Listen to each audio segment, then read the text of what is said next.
আমি যার উপর ঈমান আনছি যদি জীবন চলে যায়, আমার সন্তানের জীবন চলে যাক, আমার জীবন চলে যাক, আফসোস নাই গো আফসোস নাই, কিন্তু যে আল্লাহর উপর ঈমান আনছে সেই আল্লাহর উপর ঈমান নিয়ে মরবো। আল্লাহু আকবার।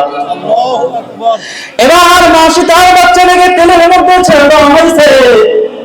ফুটন্ত তেলের মধ্যে যখন মাসে তাকে ছেড়ে দেওয়া হয়েছে, মাসে তার বাচ্চাটার হাড্ডি গুলো তেলের মধ্যে ভাসতেছে আর গোশত গুলো তেলের মধ্যে মিশে গেছে। মাসে তা কান্না করে আর ডাক দিয়ে বলে, আল্লাহ, আমি তোমার উপর ঈমান আনছি, এই কারণে আমার বাচ্চাটাকে তেলের মধ্যে ছেড়ে দেওয়া হয়েছে। আল্লাহ, শেষ পর্যন্ত যেন আপনার উপর ঈমান রাখতে পারে, আল্লাহ কবুল করেন।